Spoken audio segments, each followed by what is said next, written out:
Okay, so last week we started on receivers and we talked about certain terms like responsivity,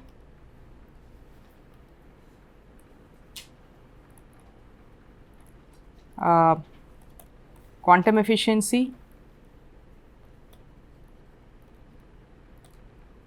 of receivers, and we also talked about PD, a pin receiver and an APD receiver. We also talked a little bit about the transit time requirements of the receiver, in terms of the bandwidth of the receiver. Now today we are going to talk about what other specific parameters that is going to decide the quality of a receiver, which is the noise added by the receiver.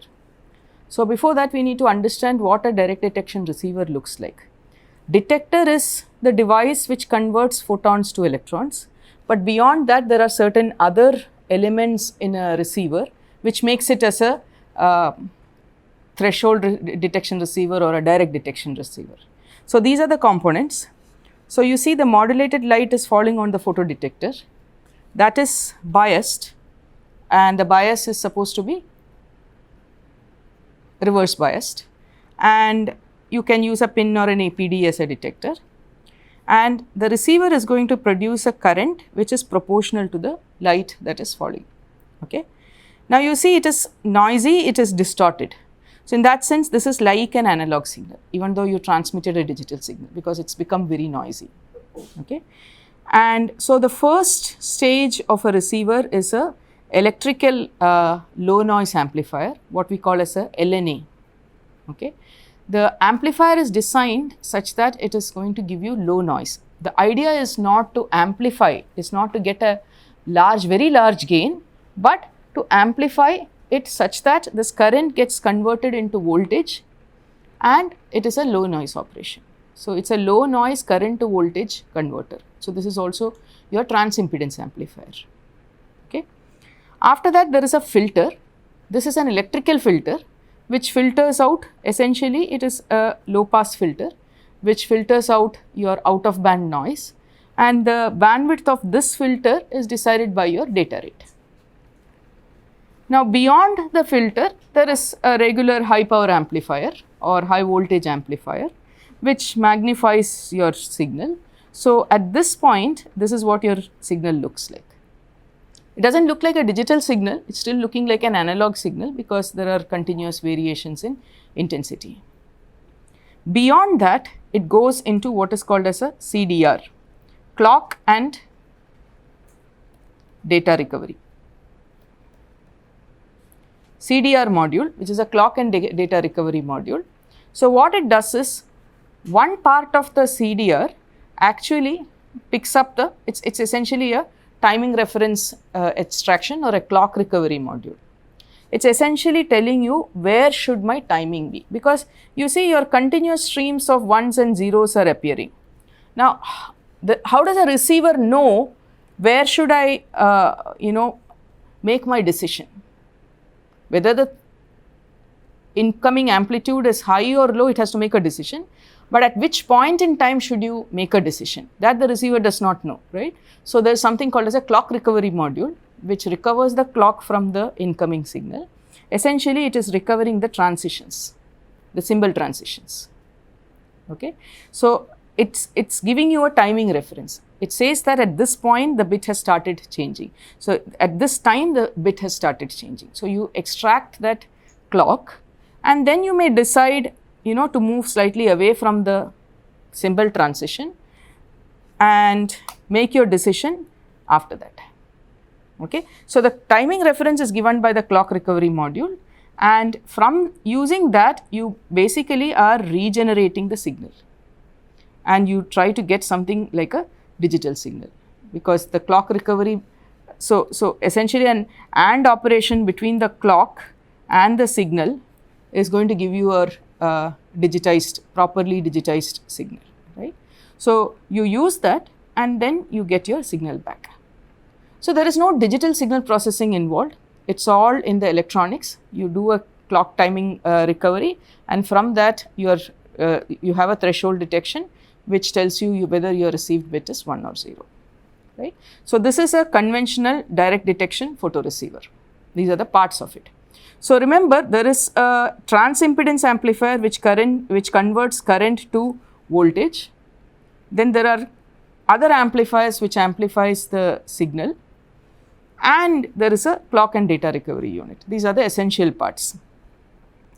And the bandwidth is limited not just by the bandwidth of the photodiode, it is limited by the bandwidth of this amplifier, and also the bandwidth of how fast can your clock recovery happens. So, that actually put together decides the bandwidth of your receiver. Okay.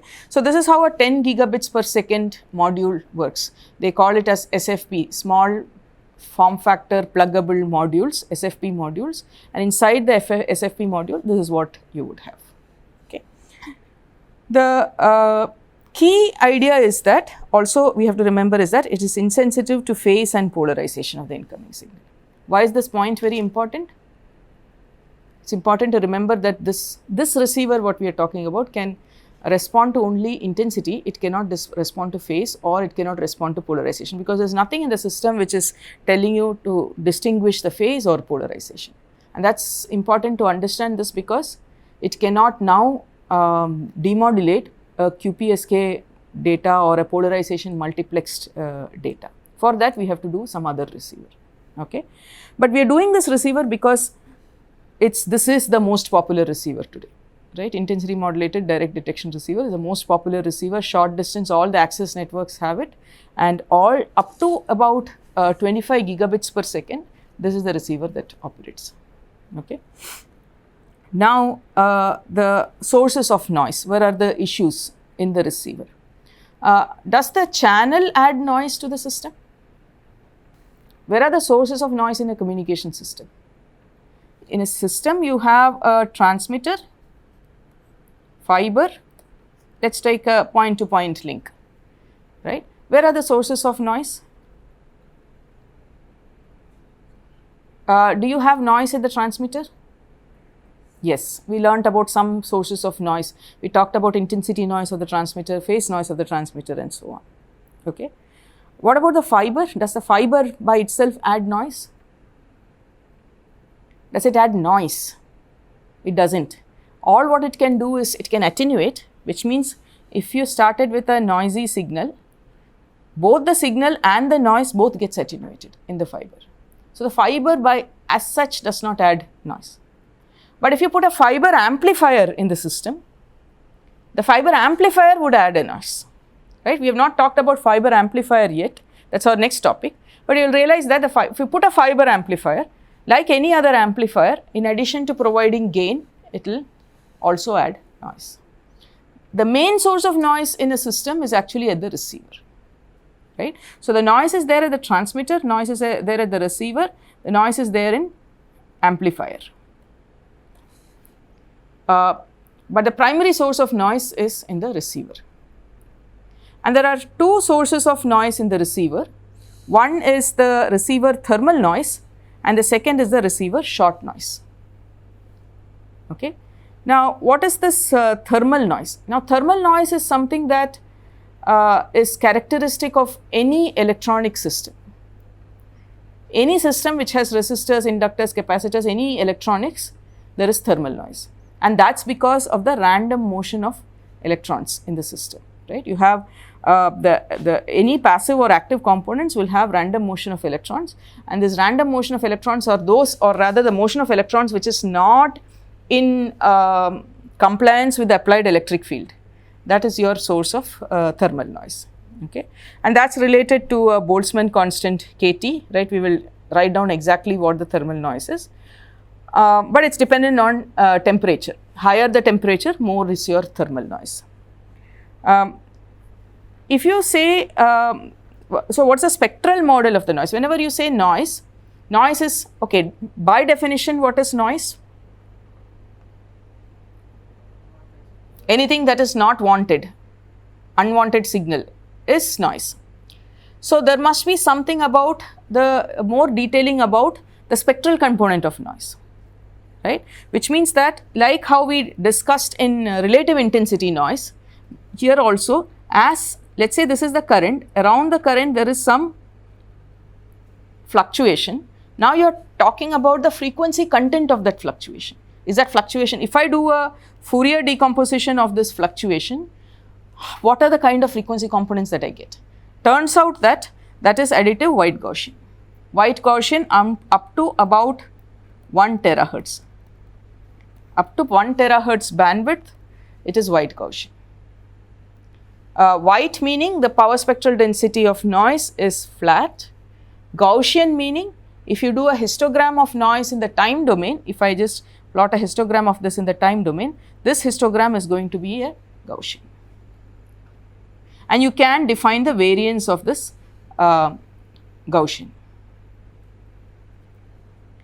So that is thermal noise, and you cannot avoid it so long as you have electronics in your system. The only way to minimize thermal noise is to reduce your temperature. Okay. The next one is short noise. So this has to do with the photon nature of light. So let us say you have a detector and photons are coming in and you are generating electrons, right, electron hole pair. So this is, let us say, h nu that is falling on the detector. Okay. Let us say your nu is 200 terahertz. It is actually 190 terahertz for 1550, but let us take 200 terahertz.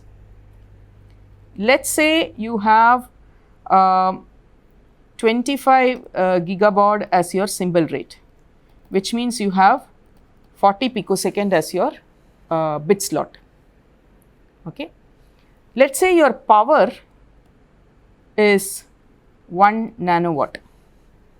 Okay. So you have a signal whose power is 1 nanowatt corresponding to bit 1. The bit slot is 40 picoseconds. Can you tell me how many photons are there in that bit slot?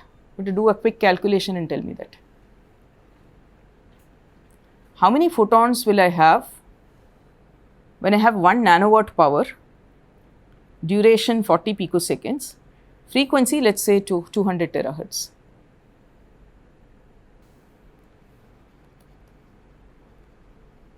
So number of photons is energy, which is power multiplied by 40 picoseconds divided by h times 200 terahertz.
Something like this.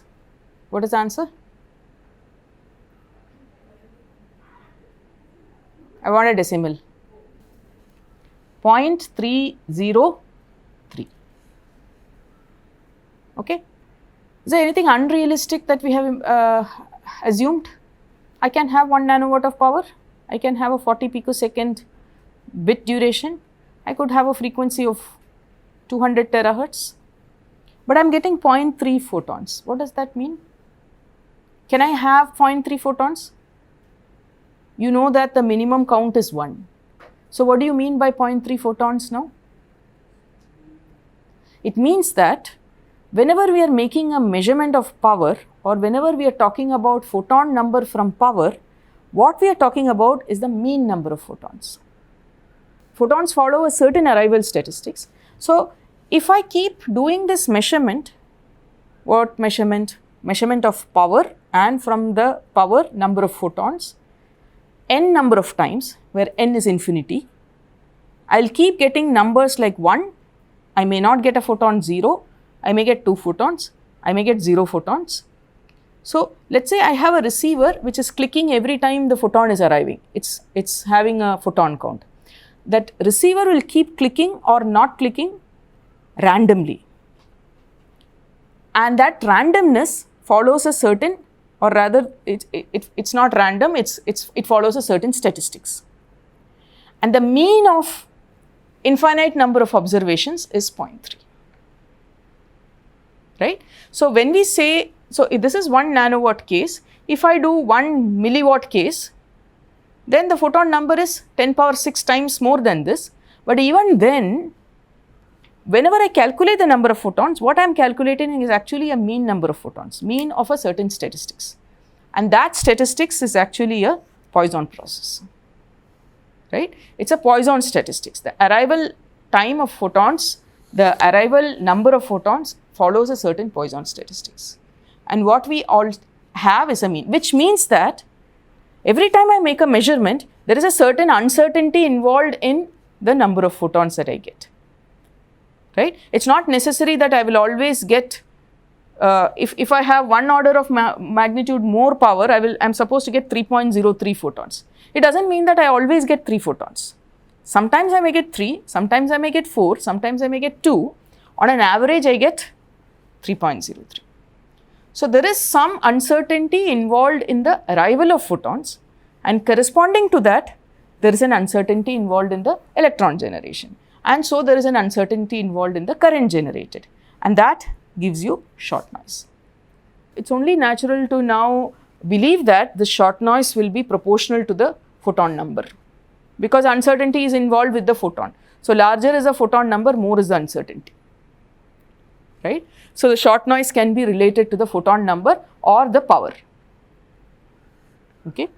So, these are the major sources of noise when you have a receiver. One is thermal noise, which is because of the uncertainty in the generation of electrons, and the other one is short noise, which is because of the uncertainty in the generation of photons, or rather uncertainty in the arrival of photons. So, it is again a stationary random process. Stationary process simply means that it is correlated over time, right. It does not, and it is a random process, and it is also it follows a wide Gaussian process.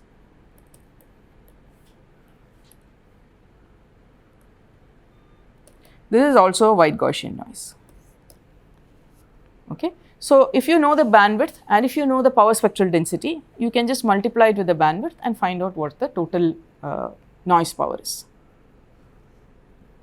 Of course, there is a third source of noise, which is the dark current. One is the dark current, which means that you have your signal, which is at maybe 1550 nanometer modulated signal for falling on your detector, but you have other light also falling on the detector, which could be in IR, which could be in UV, it could be invisible, and the detector has a broad responsivity. Last time we saw the responsivity curve of the detector. It is a wideband detector. So, this detector, unless you put an optical filter before the detector, it is going to detect all the other kind of ambient light present in the system, and that will give you dark current noise. Dark here means that anything other than the signal is dark, right. Or it means that when the signal is turned off, whatever is the current that you get, that is because of the dark current. And in addition, you have the amplifier noise of the receiver amplifiers. I showed you the receiver chain. There are several electronic amplifiers there. So, that also contributes to the noise in the receiver. So, the contribution between by the receiver amplifiers, you quantify in terms of noise figure of those amplifiers, and you calculate the SNR of, or you calculate the noise or signal to noise ratio because of all the other noise, and then you take care of the noise figure of the other amplifiers as a degradation to that SNR. Okay. So, the next question is, how do you quantify these? So, these are the sources we understood: uncertainty because of the electrons, uncertainty because of the photons, and the background noise and the noise figure of the amplifiers.